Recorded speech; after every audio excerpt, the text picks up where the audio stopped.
How are you doing, YouTube? Matt Massive Beer Reviews. I'm pumped. I'm beyond pumped for this beer. The counterweight, it's their Doppelbock. Say, what, son? Yeah. I love Doppelbocks, man. One of my favorite styles of all time. 8.6% alcohol by volume. This is from just over a month ago. And that be that, man. Yeah. No pomp, no circumstance. Doppelbock. Crazy design. Let's dive in.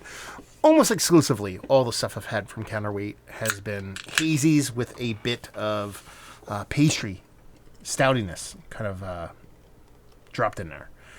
But to see them toss off a big, burly kind of Doppelbock lager kind of has me all excited. So we'll see how this sucker lands. Label-wise, it's all right. It's kind of like Celtic tribal. This is the best way I would put that, which I'm not a fan of either, but the label doesn't...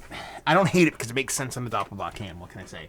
Now, beer-wise, it's not too shabby. It's not the super thick, dense, hazy Doppelbock that I really want and aspire to. Your why am I spacing on Doppelbocks at the moment? I don't know. The dangly thing, the Celebrator Doppelbock. Jesus. Those kind of beers, Doppelbock from them. Emily's Doppelbock, those kind of ones. I like this big, turbid, kind of dense kind of richness to it. It has that, not nearly as thick, but we're on our way. And it's got that nice kind of off-white, kind of khaki-colored bready head that you want with a nice Doppelbock. So, yeah. We'll see what's what. Let's give it a twirl, give it a nose.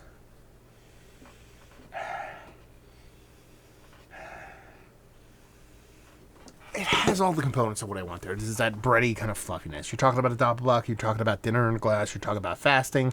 That's what you're talking about. You're getting this kind of soft bready component, a soft brown bready component, sweetened brown bready component, but it's very, very minimal, especially for 8.6. You want something a little bit richer, something a little bit more hearty. So it's giving me what I want in the nose, just not at the volume level, especially for its ABV. You're talking about other beers like Celebrator coming in at like 6 and change, giving me a much more aggressive, much more kind of impactful nose than something like that. It smells like a Doppelbock. It looks like a Doppelbock, just a little bit below both color and impact-wise aromatically. But it smells nice. Let's dive in. Cheers.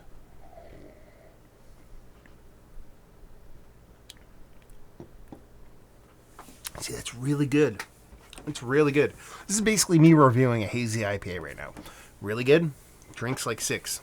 Actually, drinks like 5 as opposed to 8. This is giving me exactly everything I want in a Doppelbock. Give me fluffy creaminess in the mouthfeel. Give me that rich bready component with that sweetness to it. That little brown sugar added to that brown bread. And just this, like, this slightly fruity bready component with a really fluffy, creamy mouthfeel is kind of like the tent poles that I personally have for an epically good Doppelbock. Like, there's some Doppelbocks drink a little bit thinner, drink a little lighter. It's not my jam. But if their ABV is appropriate, then I can still appreciate them. So they're more Bock than Doppelbock to me, is what I'm saying. You're talking about 8.6%. You know, that ABV level is pretty much what I say about all these hazy IPAs. You need to give me that 8.6% level of Doppelbock. If you want to give me a 5% level of Doppelbock, that's not a Doppelbock. That's called a Bock. And this, while a little bit bigger than a base kind of Bock is mouthfeel and impact and all that stuff, just doesn't live up to that richness level that I expect from kind of the OGs of the craft. That soapbox out of the way, it's tasty. It is. The way that richness comes off, the way that slightly caramel sweet bready kind of meal in a glass thing kind of comes off in combination with, there is a little fluttering bittering there, which I like, a little American twist on it. And it's drinkable. It's definitely a lager. It's not an ale. There's this inherent drinkability to it that makes it super chuggable. I like this a lot, man.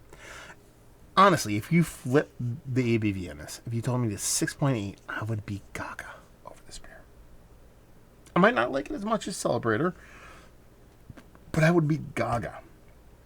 But since it's 8.6, not 6.8, that's where kind of, I don't know, it just loses me a little bit because that stuff matters. But yeah, tasty. Burps. Hands overhead. Here, one more. There it is. So, yeah, I dig it. I think it's fun. I think it's tasty. I think it's a well-being Doppelbock. I just think the ABV is a little bit, and we're still burping, it's a little bit askew in this sucker. So there you go. Is it one of the better Doppelbocks I've had as of late? That being said, if we actually refine that to, well, if I say it's one of the better Doppelbocks I've had as of late, yeah. But not towards the top. Is it one of the better American-born Doppelbocks I've had as of late? It's still not Mount Rushmore status. It's still not towards the top, but it's quite a bit higher up that rung on that ladder. Diet availability, no idea. Steven, let me know what's what and leave you with, if you like what you like this beer. If you like Doppelbocks, but you don't give a shit about ABV, you know? You hand me this, you hand me Celebrator. I'm going Celebrator because, one, I think it just gives a little bit more kind of impact in the taste, but also a lower ABV. But if you like this flavor profile and you don't give a shit about ABV, you're going to dig on this thing. It's a tasty, well done Doppelbock. Why do I have to fixate on ABV so much? I don't know. Personal flaw, I guess. What are you going to do? So there you go. Reviewing the books. Hopefully you guys enjoyed it. Down there if you want to talk about it. Massive Beers if you want to check me out doing the social media stuff. Beer Massif if you want to check me out doing the whole podcasting thing. And hopefully you guys enjoyed the review. Hopefully I'm enjoying a little bit of counterweight right now. Hopefully see you next time. Cheers.